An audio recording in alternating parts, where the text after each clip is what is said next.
legendary island continent that disappeared to the bottom of the sea.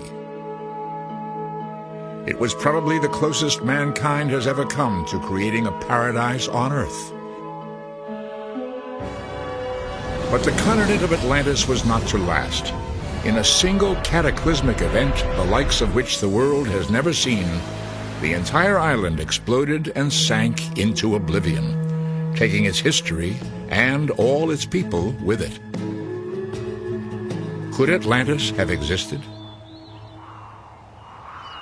Could there have been an Atlantis? The answer is yes. There could have been. It's not beyond the realm of possibility. For centuries, explorers have searched the globe for Atlantis. The island of Santorini in the Mediterranean seems to have been formed by a volcanic eruption. Scientists have discovered the long-buried ruins of an ancient civilization there. Could this be part of Atlantis? Thousands of miles away, the search is on beneath the Atlantic Ocean near the infamous Bermuda Triangle. There, divers have discovered a mysterious 2,000-foot wall. Could these be remnants of the lost continent? Some believe strange clues can be found in the Great Pyramids of ancient Mexico and Egypt. Journey backwards in time as we search for answers to the mystery of what happened to the island of Atlantis.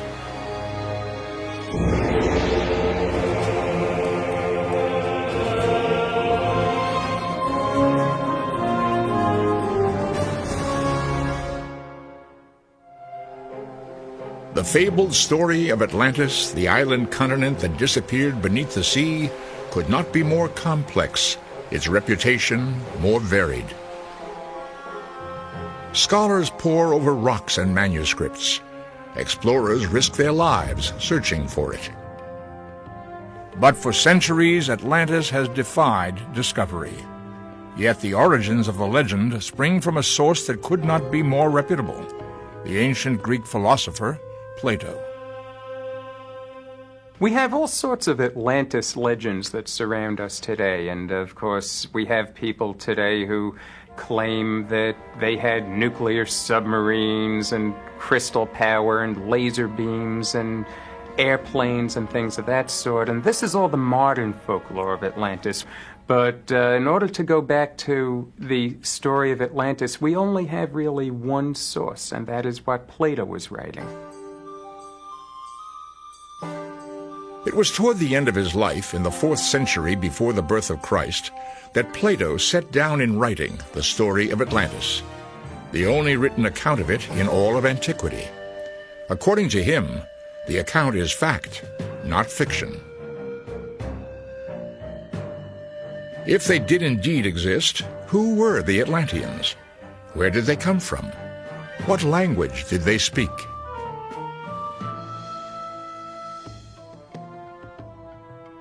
Today, the search is on to answer these age-old questions. On the Greek island of Santorini, also known as Thera, archaeologists have uncovered signs of an ancient city. It bears an uncanny resemblance to Plato's description of Atlantis. Even on the north coast of Turkey, old ruins have hinted at the existence of Atlantis. And halfway around the world, in the Caribbean, scientists try to coax secrets from massive, strange underwater stones. But in order to find the lost continent, we must know what we're looking for. In elaborate detail, Plato describes an island continent blessed with natural beauty and abundant resources. The seaway and the largest harbor were filled with ships and merchants coming from all quarters, which by reason of their multitude caused clamor and tumult of every description and an unceasing din night and day. Plato's Dialogues. A great palace, clad in silver and gold, towers above the land. To the people of Atlantis, material riches are of minor importance compared to their most valued treasure, their virtue. But this prized asset is not to last. Generosity gives way to greed. Justice is replaced by violence. Plato says the divine element in them disintegrated. They became more human. And as they became more human, they got greedy. They decided to conquer their neighbors in the ancient world. And that is the downside of Atlantis. They ended up being a rather nasty people. In years of bitter battle, the mighty forces of Atlantis terrorized the entire Mediterranean. Finally, in a final offensive, the army of Athens halts the Atlantean onslaught.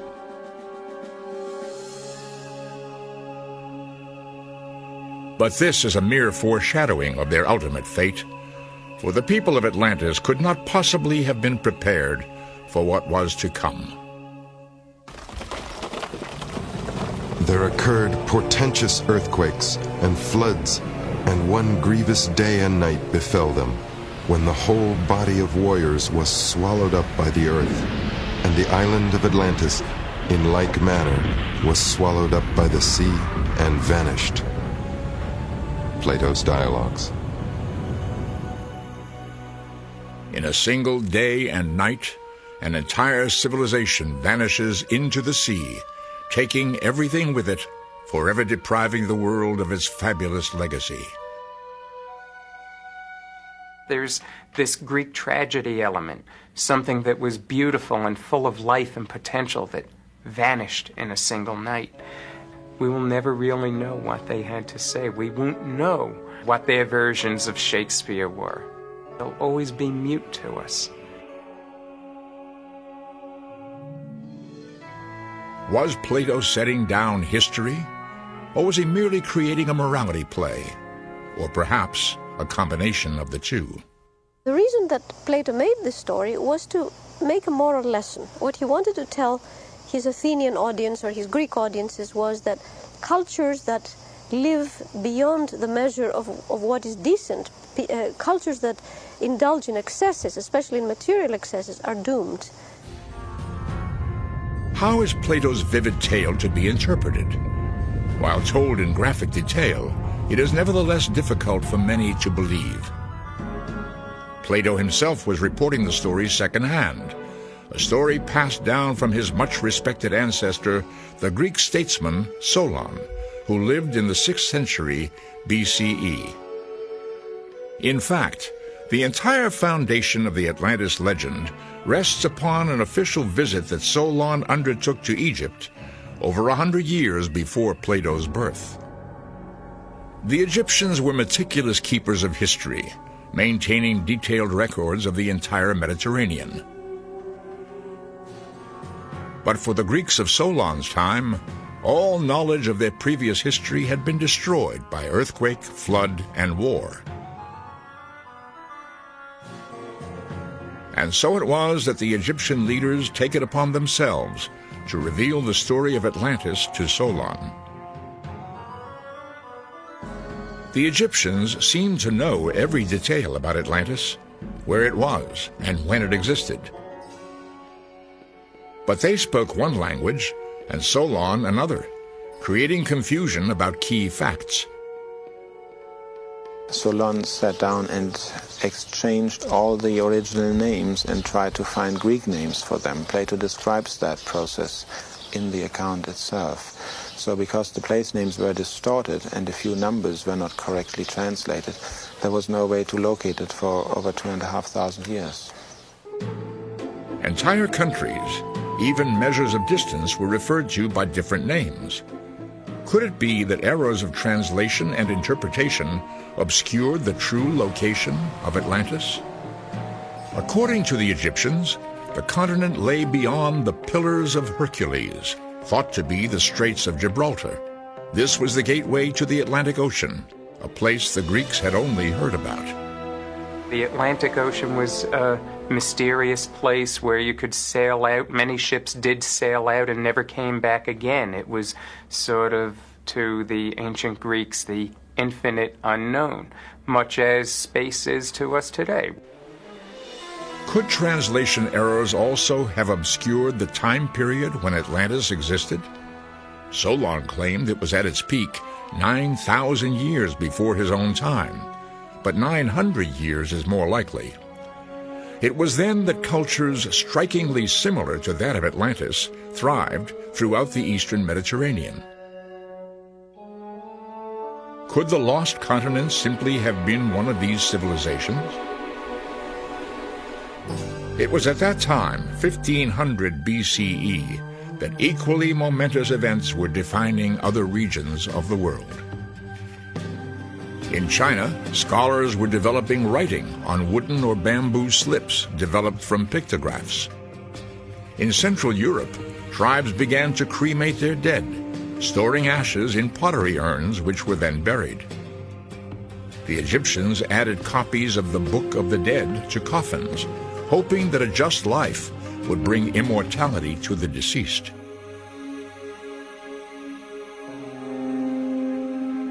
Could this period, 3,500 years ago, have been the time Atlantis may have existed? Or was it much earlier? When we return, explorers uncover a spectacular palace and a perfectly preserved city.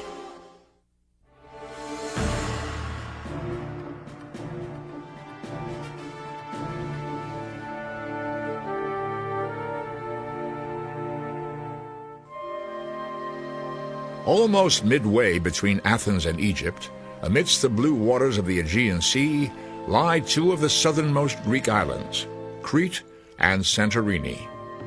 Today, the islands are a magnet for tourists from around the globe. They come here to savor local village life and to enjoy the breathtaking views.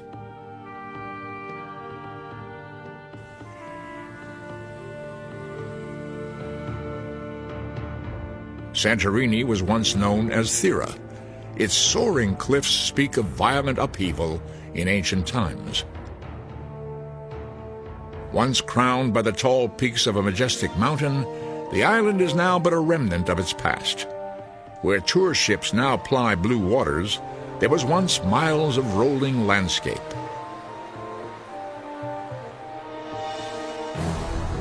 But in about 1628 BCE, in a volcanic explosion of unprecedented magnitude, most of the island was destroyed, but remained slowly collapsed, finally disappearing beneath the sea. Today, all that remains of soaring mountains are brooding black rocks, an eerie reminder of past grandeur. The events that once tore the island asunder are best understood through a visit to the north coast of Crete, some 60 miles away.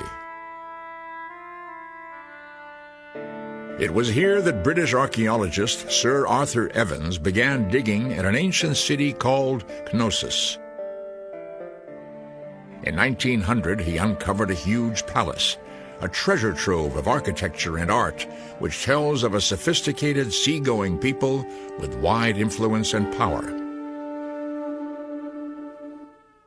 They probably controlled the entire eastern Mediterranean, and it wasn't military control so much as what appears to have been economic control. So they were a very sophisticated civilization. There was no name for these long-lost people.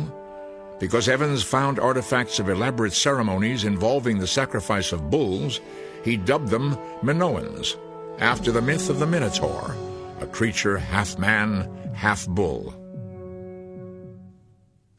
They hunted after bulls with staves and nooses, but with no weapon of iron. And whatsoever bull they captured, they led up to the pillar and cut its throat over the top of the pillar. Plato's Dialogues.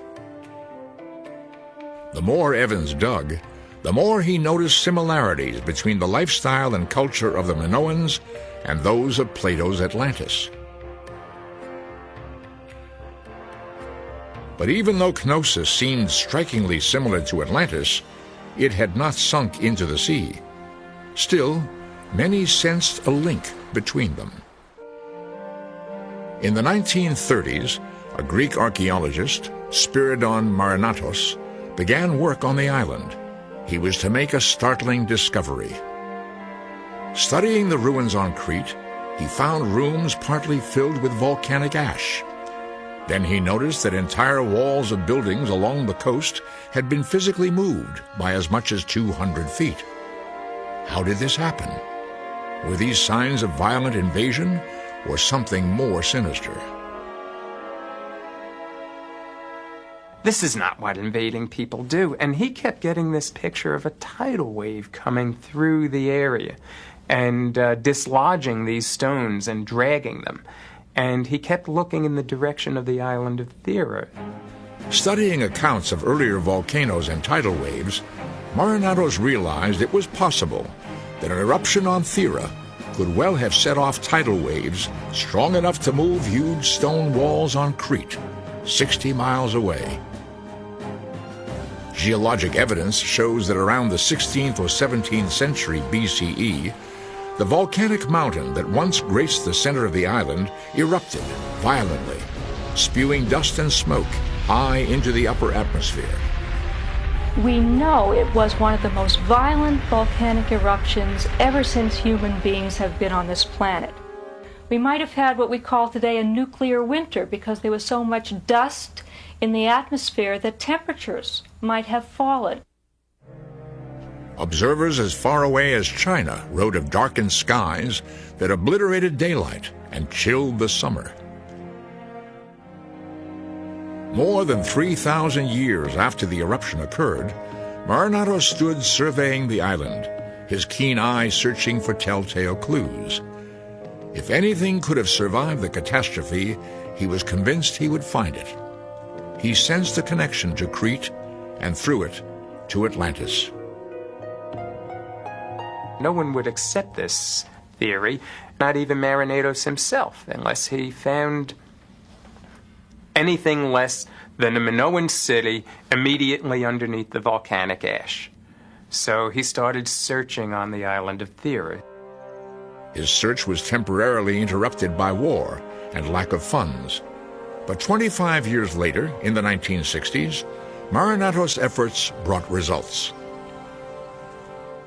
There was a farmer that Spiridon Marinatos had made friends with, and the farmer had been curious about these peculiar sinkholes on his property.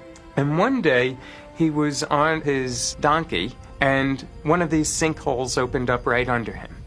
And he fell into the earth and looked around and saw traces of pottery and a wall. And essentially, he and the donkey had just fallen through about 4,000 years of time into somebody's living room. Marinatos had discovered one of the most spectacular archaeological sites of all time, a Minoan city called Akrotiri. Structurally, it had been preserved by volcanic ash, tightly packed like the contents of a huge packing crate. The excavations now going on at Akrotiri are the most exciting excavations in the world, at least as far as I'm concerned. We have here a city that's been frozen in time, that exists exactly the way the people who lived there left it. You can walk through the streets of this town. You can look in their doorways and see the pots they were using before the destruction struck. You feel as though you're walking in a ghost town.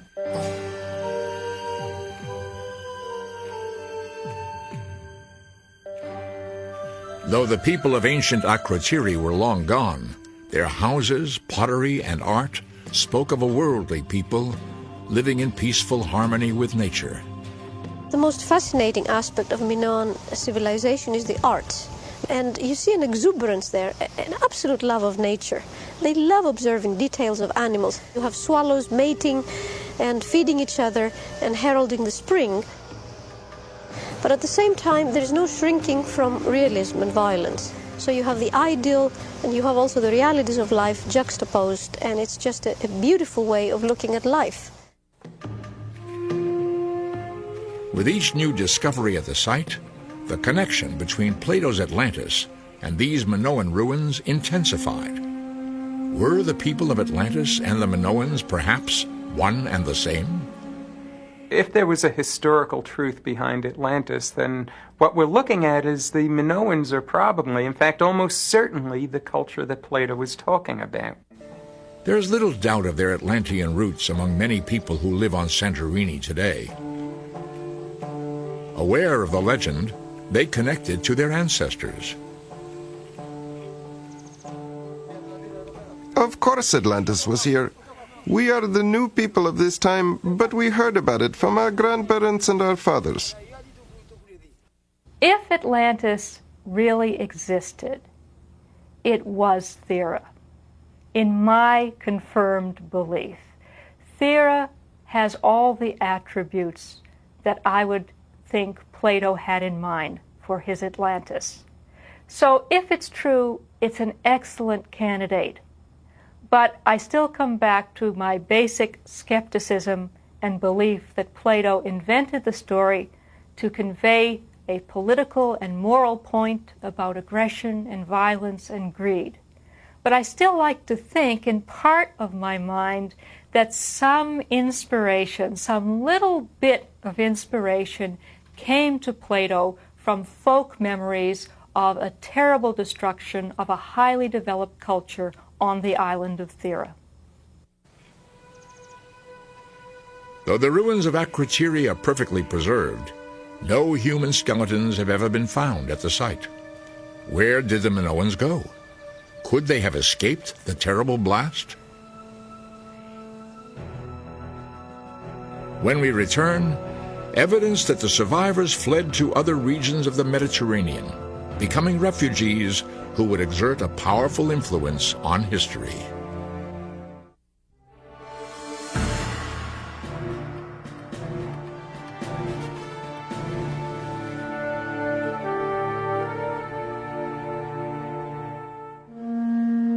The mystery of Atlantis only deepens as we investigate the ancient people of the Mediterranean.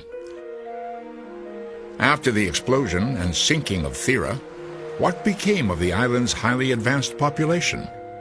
Excavations have never revealed any skeletons at Akrotiri. Art, pottery, and tools were perfectly preserved, but no sign of people. Many believe that before Thera was destroyed, small earthquakes and eruptions gave the inhabitants enough time to flee the island by boat. But to where? And what became of them?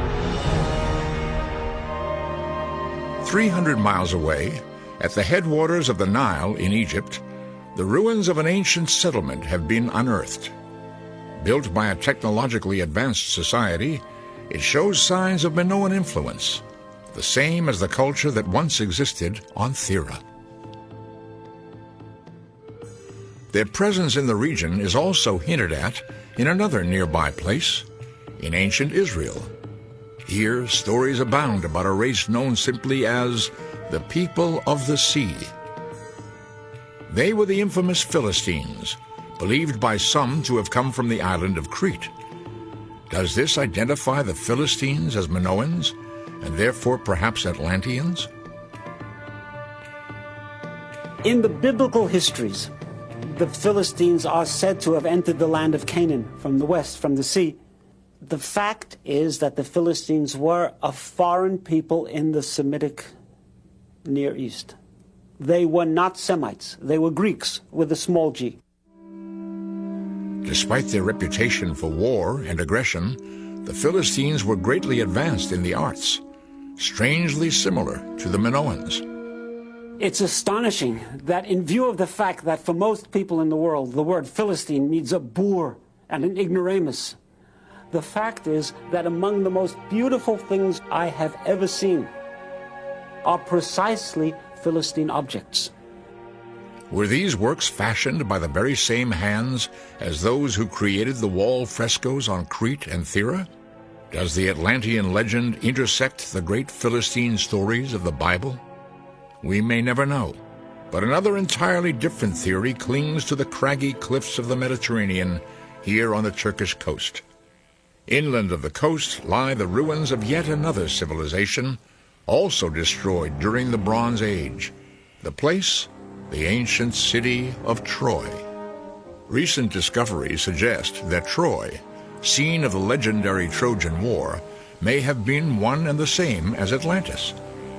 There are numerous similarities between Homer's description of the Trojan War and Plato's account of Atlantis. Both of them mention 1,200 ships. Both of them mention chariots. Both of them mention bronze weapons. And they both describe in much detail how the armies were organized. The parallels are really overwhelming.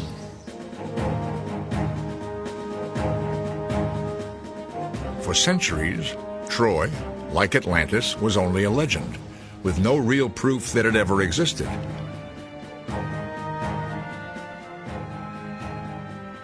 The poet Homer's description of the Trojan War in the Iliad was considered nothing more than just a good story. But in the 1860s, a wealthy German explorer named Heinrich Schliemann, armed with a copy of Homer's writings as his guide, doggedly began searching the Turkish coast, where the Mediterranean connects with the Black Sea. Within a year, he had unearthed a city that completely matched Homer's description. Troy leapfrogged from being a legend to a fact, almost overnight. Prior to Heinrich Schliemann, most people felt that the stories about Troy told by Homer and other poets were fanciful inventions. When Schliemann actually found Troy, it made everyone sit up and take notice and say, wait, maybe Greek mythology is not purely invention. The discovery of Troy fueled a fury of interest in Atlantis. If Troy could be found, why not Atlantis? But even more tantalizing to those searching for Atlantis was the possibility that Plato and Homer could have been talking about the very same place. Might Troy not perhaps be Atlantis? Recent excavations reveal that ditches around Troy match Plato's descriptions of concentric waterways around the Atlantean capital city. Plato was not a technician or anything like that. He was a philosopher. But he came up with a model, a description of a port system which made perfect sense. The ports were discovered precisely at the place where they should have been according to Plato's account. Beginning at the sea, they bored a channel right through the outermost circle, and thus they made the entrance to it from the sea, like that to a harbor, by opening out a mouth large enough for the greatest ships to sail through. Plato's Dialogues. The most compelling similarity between Atlantis and Troy was that of war. In Plato's text, the Atlanteans terrorized the entire Mediterranean, culminating in a long and brutal battle with the Greeks, similar to Homer's description of the Trojan War. In both accounts, the Greeks hold back the invading onslaught, finally freeing the region from the grip of terror. Perhaps this explains one of the mysteries of Plato's account of Atlantis, his abrupt ending to the story. Plato's Atlantis account stops in mid-sentence, and it's one of the mysteries surrounding it. The whole account gives the impression of something that's polished and edited, but that wouldn't explain why he stopped it. Could it have been that once Plato realized his account was one and the same as Homer's account of Troy, he decided to abandon its writing? Plato went on to write one more of his famous dialogues, but not another word about Atlantis. Meanwhile, the stones of Troy loom in hushed silence upon the landscape, raising only more haunting questions that may never be answered. There are those who believe that the quest for Atlantis has been carried out in all the wrong places. In the 1880s, the search for Atlantis would take a new turn, and then take the world by storm. But it would come from a most unlikely source. Ignatius Donnelly was a maverick of his time. A businessman by training, he spent one term in the United States Congress before losing a bitter re-election campaign. Depressed at his defeat, Donnelly found himself spending hours in the Library of Congress, soaking up books about history, archaeology, and ancient civilizations. He was also keen on the popular literature of the day, and was especially fond of the spirited science fiction adventures of Jules Verne. Back in his native Minnesota, Donnelly locked himself away for days on end, feverishly laying out on paper his own unique theory about the lost continent of Atlantis. He was convinced, as Plato had said, that it was buried deep in the Atlantic Ocean, where it held the key to all of civilization. In 1882, the publication of his book, Atlantis, the Antediluvian World, riveted the nation. Translated into many languages, it outsold all other books and set off a worldwide mania about Atlantis. Here was a book in English that explained about a magnificent civilization that was lost and that could be found if we knew where to look. So he captured the public imagination. But he did it by investing Atlantis with qualities that Plato had never even imagined. Donnelly believed that all the world's mythology and history, even art and architecture, sprang from one common source. Could it be that all the great utopian myths, even the Garden of Eden, represented a universal memory of the single great land, Atlantis? Researching his subject in meticulous detail, Donnelly claimed that all the kings and queens of the world's great mythologies were in fact the lost royalty of Atlantis. He claimed that the Greek god Atlas, who carried the world on his shoulders, was one and the same as the Mexican Toltec god Quetzalcoatl. Both, he said, were variations of an ancient Atlantean god. In Donnelly's theory, even the concept of pyramids, both Mayan and Egyptian, sprang from Atlantis.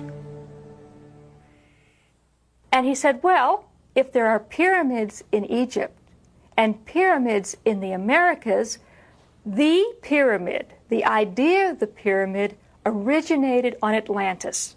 And when the people left Atlantis, some went to Egypt and took their pyramid ideas with them, and some went to the Americas and built pyramids there. But is it possible that two societies, situated thousands of miles apart, could be linked to the same source? They both had the same astronomy, they both had the same calendars. There's a Mayan, one of their leaders, leaving from a volcano and going out into the sea, which is the same story that Plato told about Atlantis. Scholars now believe that Mayan and Egyptian civilizations flourished at vastly different times. But in the 1880s, Donnelly's writings were heralded as brilliant insights into the fate of Atlantis. People gravitated together who believed in Donnelly's version of Atlantis. Some of them were mystics and actually tried to contact the spirits of the deceased Atlantis.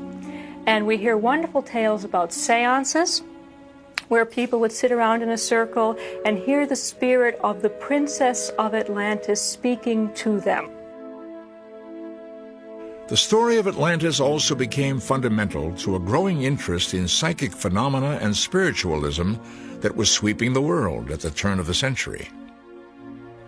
At the forefront of this movement stood a strange and enigmatic figure, Madame Helena Petrovna Blavatsky. She was born in Russia in 1831. It was said that as a child, she talked with spirits in her sleep. As a young woman, she traveled the globe extensively.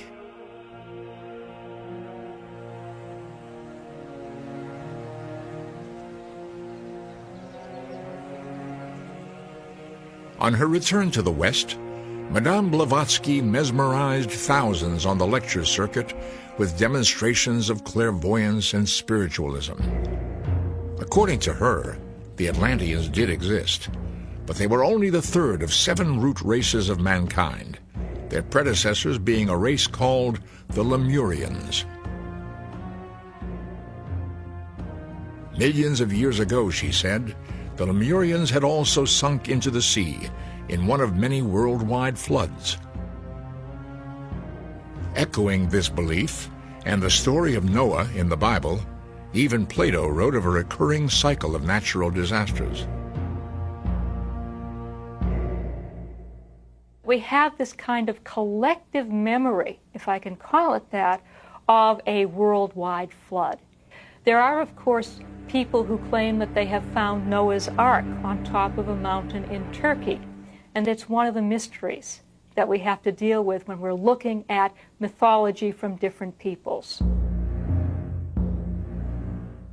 But in searching for Atlantis, evidence sometimes overshadows legend. When we return, another prophecy of where the lost continent may have been located, and an incredible discovery near the Bermuda Triangle that sends shockwaves throughout the scientific world.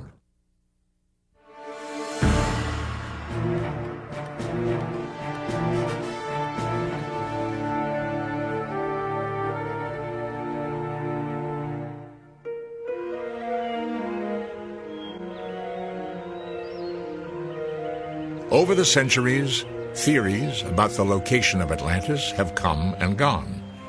Rarely have any been backed by tangible evidence. But here, in the restless currents of the Bermuda Triangle, science and prophecy come together in an uneasy alliance. In the 1920s, the psychic Edgar Cayce was renowned far and wide for his uncanny ability to cure patients while in a deep state of trance. Then he turned his skills from medicine to other areas. Cayce began to speak of Atlantis, describing its great cities and advanced technologies. In time, while in trance, he attempted to identify where the lost civilization had sunk beneath the sea. One day, in 1939, he predicted that proof of Atlantis would be found in the waters off the coast of Bimini, near Bermuda. Not only that, he predicted the exact year of its discovery, 1968. Precisely 29 years later, as prophesied, scientists flying over the shallow coastal waters of Bimini observed a massive submerged shape beneath the surface. Divers dispatched to the scene confirmed its existence. Almost 2,000 feet long, the object uncannily appeared to look like a wide wall or elevated roadway, its one end curving mysteriously into the shape of a gigantic letter J. Equally strange, the huge stone slabs appear to be aligned in precise geometric patterns.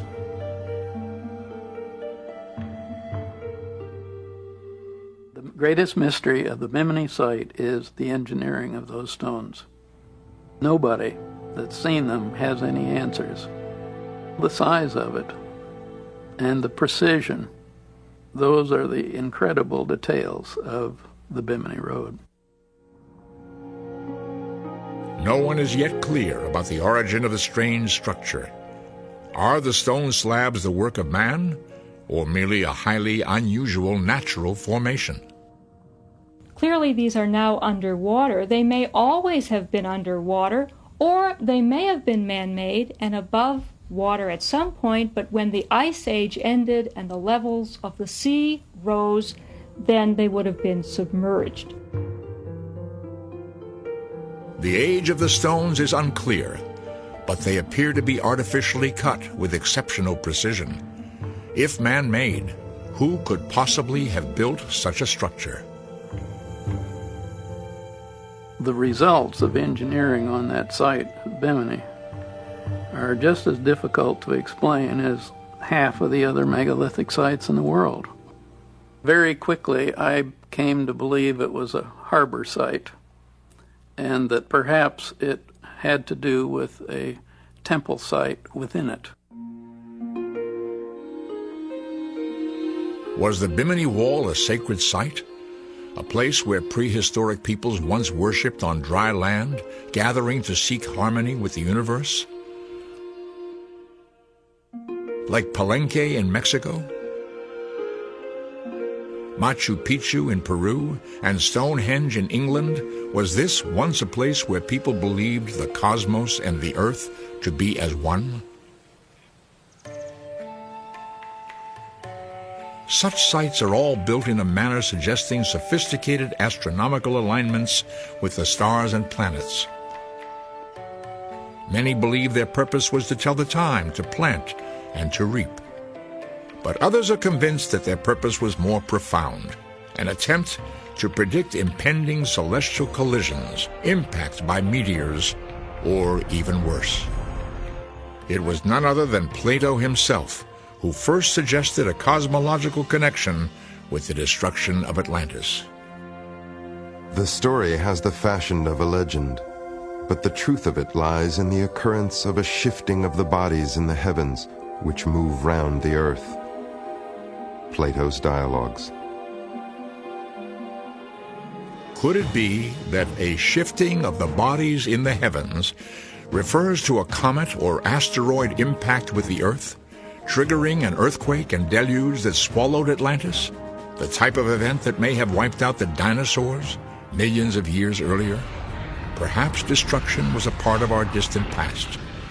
Perhaps this underwater wall may someday tell us more about our own history. It may even reveal secrets which harken back to a distant time before history, when human beings lived in harmony with their universe in a kind of utopian paradise. The human race is full of wish fulfillments, full of dreams. We don't like to think our existence is pointless or purposeless. So the search for utopia, I think, should be put in this larger context of human needs, the things we need to keep us going. Aren't we also searching for a utopia? Isn't it fascinating to think of this super civilization which was destroyed? It's an ongoing fantasy. What was the past like? Was it really boring or was it exciting? And if it was exciting, how was it destroyed? And I think the Atlantis myth combines all these elements, the ring of credibility, the fantasy, and the invocation of an ideal past, a beautiful past. Was there a time when our ancestors were closer to the earth than we are now? A time and a place when humans interacted in a kind of divine harmony? It is the myth of Atlantis that compels us to wonder. It speaks to a need that human beings have. It speaks to us on a psychological level. What I mean by that is that we are all interested in the perfect society, in a world where people live happily and in peace, and that's the image of Atlantis. And people say, if it existed in the past, why can't we get it now? In our time, Atlantis remains a tantalizing mystery, a place where tangible evidence competes with theory for a place in our imagination. That's the biggest misconception, that Atlantis is simply a legend. I believe it was a real geophysical and physical environment. As the science of archaeology and geology advance, we may one day unlock the secret of a once perfect, now lost civilization. Until then, the Mediterranean and the Atlantic beckon, evoking a fabulous myth, compelling all who seek to know that once, perhaps, somewhere in these waters, there may have been a paradise called Atlantis.